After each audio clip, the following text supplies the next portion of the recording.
It's the Brad and John Show. The Brad and John Show. So happy it's Tuesday. It's July 8th.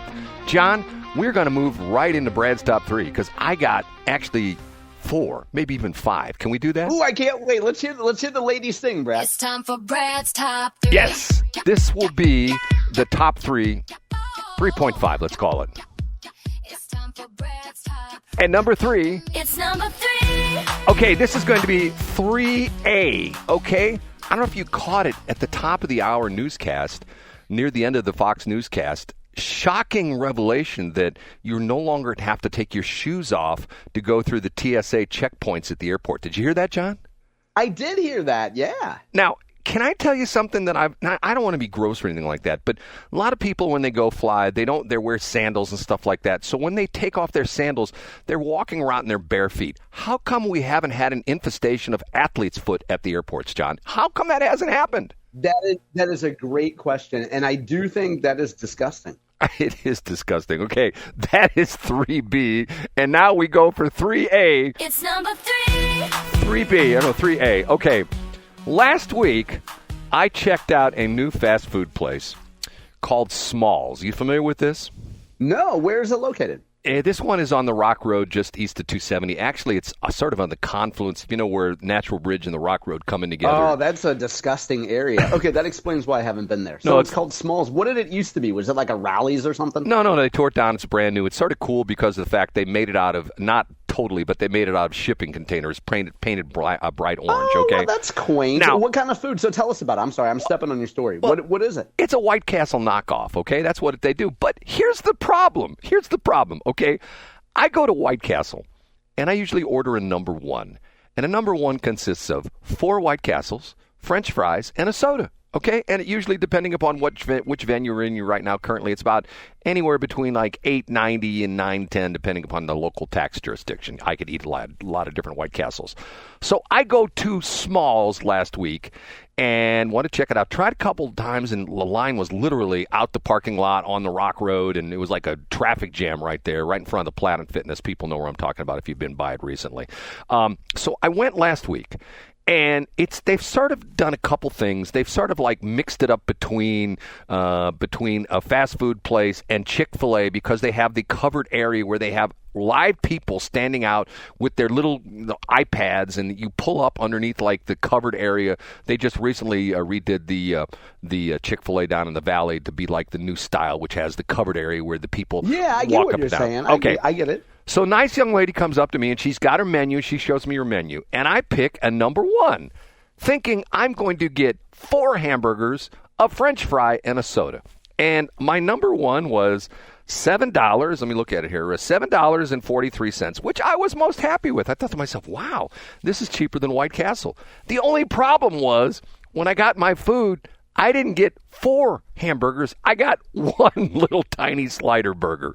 So I'm going to myself, okay, I paid $7.40 for 1 stinking little slider, French fries, and a drink? Rip off. So I'm just warning you folks that if you're a regular White Castle fan and you think a number 1 at White Castle is a number 1, which a number 1 at White Castle is 4 burgers, a fry, and a drink, and a number 1 at Smalls is just 1 small burger, they don't call it Smalls for nothing, it's kind of a ripoff. So Now, Brad, hold on. Let me push back for 1 second, though. And I don't mean to continue a joke from A Block, but did you read the menu, or was it like a vision thing? Did you just assume that like a 1 at Burger King is going to be the same as a 1 at Wendy's, which will be the same as a 1 at White Castle, same as a 1 at Smalls? Like, wouldn't you read the menu before you ordered? I said to the lady, "Is this like White Castle?" And she said, "Yes." So I assumed... but I mean, she has an old guy come up to her and ask her a random question. She's gonna say yes and want to get on with her day and be like, "Give me your order, Gramps." Like, she's not gonna think, does he mean a combo menu number 1? She's just like, "Yeah, Gramps, like, give me your order. Let's be done with this." Well, John, it's funny you should mention that because after I realized I'd sort of been ripped off, I went back and I beat her with my cane. So I said, you young whippersnapper, you ripped me off. And actually, because you're not scared of the New World screwworm, you actually grow sugar cane. So you whipped her with a sugar cane, which is actually kind of hot. So, John, see, here's the problem I have. I told you this before. I know you're a big fan of Chick-fil-A. Okay, And I'll give you a perfect example. Talking about inflation, fast food inflation is horrible, okay? There was a time when I could go to Chick-fil-A and order the 3 chicken strips and French fries and the drink for like 7 something or other. The last time I went there, which was about a month ago, it was almost $12. I mean, I used to be able to buy the kids menu at Culver's. For a while there, it was like $4.80. Last time I bought a kids menu at Culver's, it was $8.90. I mean, we're not talking like 10 years ago. We're talking like maybe a year or so ago. And the amazing thing about this is I have to give credit to Wendy's. It's still one of my favorite places. They have the $5 Biggie Bag meal, which you get hamburger, French fries, nuggets, and a drink. And you get essentially the same thing at McDonald's now for $5. You can buy the $5 value meal, which you can either have a McDouble or a McChicken, and it's $5. I had one last night. I'm thinking to myself, fantastic. And every time you go to Wendy's and you get a Biggie Bag, you also get a 3-day supply of Ozempic. Because they say, hey, the only people that order that are disgusting oinkers. Maybe we could get them hooked on a weight loss drug where they don't have to exert any food discipline, but can just shovel stuff down their gullet and be fat. John, you've never had the problem. I speak from experience. I fight that battle every day. Okay, we're ready for number 2, John? We sure are. It's time for Brad's number 2. It is. We have to say it twice, not just once. It's time for Brad's number 2. But number 2, on a serious note, I am so sick and tired of hearing the news media and these politicians come out and said, well, the reason there's all these people dead in Texas was because there wasn't enough warning systems. If you go and look at the article, which I read, CNN has an excellent article on this, which I researched my story this morning, about the warning systems. And the sad part of this is, to give you an example, they talk about in Kerr County, where most of these deaths occurred on the Guadalupe River, they have tried to put in a warning system for years and years and years. 2 points. There's a classic part of the article that talks about, at one point in time, one of the county council members vetoed a warning system with sirens because, you know why, John? Why is that, Brad? I think the quote was something to the effect that he didn't want to be woken up in the middle of the night with a siren. So he's essentially saying, I mean, that makes sense. I swear to God, John, I read the quote and I thought to myself, okay, that makes sense. Okay.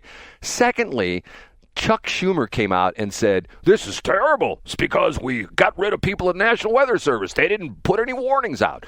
If you read the story, CNN did an excellent job on this. They repeatedly sent out flash flood warnings, and one of the flash flood warnings said, if you are in low territory, evacuate now! ! And the problem with this is, and once again, everybody's talking about, well, who needs radio? Who needs radio? They talk about the fact that this area of Texas is somewhat rural, and in a lot of areas, you can't get cell phone coverage. But guess what comes in loud and clear in those areas, John? Both ham radio and AM radio. And FM radio as well, too. And they talk about some of the broadcasters there. Their EIS systems went off, and they went off like they should have, and people got warnings, but a lot of people didn't. And I'll give you a perfect example. John, being a St. Louis guy all your life, right? That's true. When a tornado warning happens, what do people in St. Louis do? What do they do? I go and meet, if I have kids with me at that moment, we all go downstairs to the basement. If I am the only person in the house, I go immediately outside. You're exactly right. Because I want to see the tornado. And when the sirens go off, I immediately want to see how close it is to my house. Yes. I want to see how my trees are doing, stuff like that. You want to see the neighbor's roof get ripped off. That's what you want to absolutely. See. Right. So, see, there's the point right there. It's like when the tornado sirens go off in St. Louis, and see, and thank you for when you have your kids with you, you go to the basement. But when you're solo, you're going like, I'm going out to take a look at that twister. I'm going to take a look at that thing. It ain't going to hit my house because I'm standing out in my driveway and it's not going to hit me, right? And don't you love the feeling in the air? Like, it's literally electricity, but don't you love the feeling as a storm approaches? Oh, I'm telling you, I do. I do. I mean, it's an amazing feeling. I mean, and I have been, I have been within, in my life, probably within, matter of fact, the last time we had the tornado that hit St. Louis, I was a half mile away from the tornado. a half mile away from the tornado. And were you chasing it with Helen Hunt in the remake of the 1995 film Twister? No, Bill Paxton was with me in a Corvette along with Arnold Schwarzenegger, and he was giving me his theory of women. Have you ever seen that movie True Lies, John? No, I haven't seen it. Oh, my God. It's the best Arnold Schwarzenegger movie ever. True Lies, go watch it. Okay, go buy that movie. Matter of fact, if I go to the $5 bin at Wally World and I find it, I'll buy you a copy. Say, in all sincerity, here's the problem. The problem is this was a natural disaster, okay? And everybody is trying to essentially say, well, the government should have done this. The government should have done that. The government can only do so much. The rest of us have to take care of ourselves. And it's like people make fun of the preppers, the people who are storing away food that'll last for 20 years, and they've got 10 guns with 4,000 rounds of ammunition. They got emergency generators. They got solar on their roof, and they have water. They have thousands of gallons of water stored up. That is the way we should all be. But instead, we go, why didn't the government take care of us? Why didn't the government come and knock on my door and tell me there was a flood coming? Look, it's a terrible thing that these people lost their lives, but it's called a natural disaster for a reason. This has been the worst flooding in this area, like in well over 100 years. Ladies and gentlemen, the government cannot control your life. They can't protect you all the time. Stop thinking they can and start thinking about what you can do to protect your own damn life. How's that, John? I love it, Brad. Remember, no one is coming to save you. Right. Like I always say, it's in the gun world. The saying is, when seconds count, police are minutes away. Exactly. And people laugh at that, but that's the honest to God truth. Okay, we're ready for number one? I sure am, Brad. And now, big finish, Brad's number. Does the name Rob Edwards mean anything to you, John? Rob Edwards.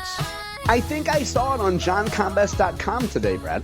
Rob Edwards is the new, I don't even know what the hell his title is because I read that article. Managing news editor, right? It's the most convoluted news article in the world. It's on KWMU. They're heralding their new head poobah of news, whatever the hell they call himself. But he's not the head poobah. He's going to be co-head poobah. Isn't that the way the story reads, John? Yeah, I guess there's going to be two guys. One is a Heffernan guy, right? The last name Heffernan, right? And he's been around St. Louis Public Radio for a while. And then the other guy is this new guy that they're bringing in. Okay, once again, John gets tired of me when I say this. I peruse the KWMU site, and apparently they've got rid of some reporters because of the fact that I only count 29 people on their website as far as reporters. But the interesting part of the story was, it says, I'm quoting, that Rob Edwards will be in charge of 12 reporters and 3 editors, okay?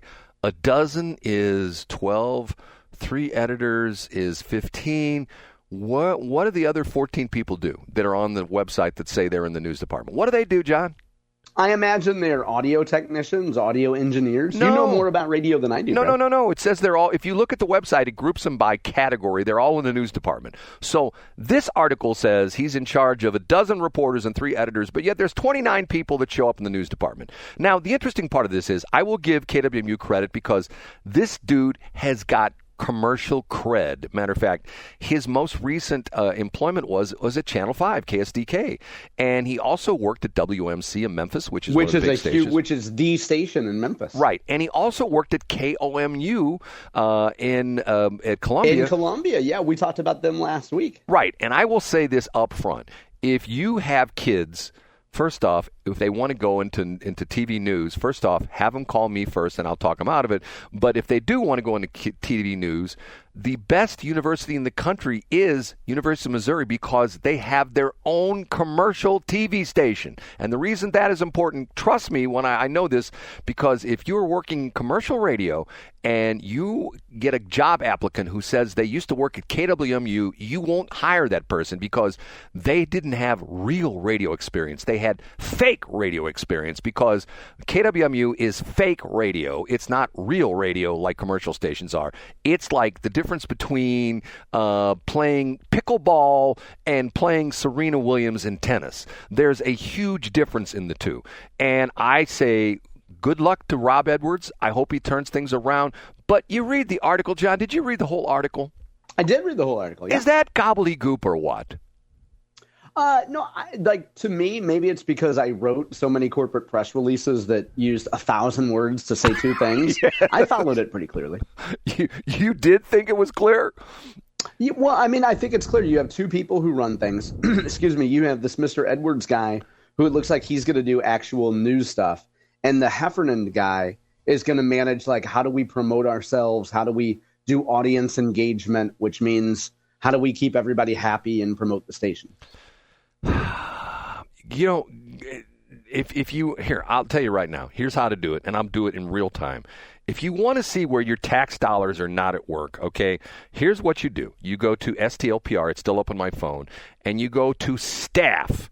And under staff, you see Mike Anderson, and there's 6 people underneath. You see Marisa Lewis Ann Thomas. You see 29 people under her. You go to programming, you see a dozen people under her. You see development, Linda Reich. There's like 14 people under her. You go to Fontella Bradford, communications specialist. There's 5 people under her. Finance administration. There's 6 people under her. Holy cow, what do these people do? I have no idea. And the crazy thing about it is I'm a big listener to an NPR, St. Louis Public Radio. I think that I've only heard maybe 4 of the news people on the air. What do the rest of them do? That's a great question, Brad. I don't know. Hey, look, it shows Rose Dalton on here for programming. Yep. She's over at KTRS. She does a morning show over at KTRS. And you know who she's the daughter of? No, wait a minute. Is his nickname Radio? Yes. And his middle name could be Richard or Dick. Yes, that's... No way, Radio Rich, who I know of because he is a host on KLPW, right? Yes, that's Radio Rich's daughter. And you know KLPW still lists, I believe KLPW still lists Katie Cruz as being on that station? Well, it does. Do they really?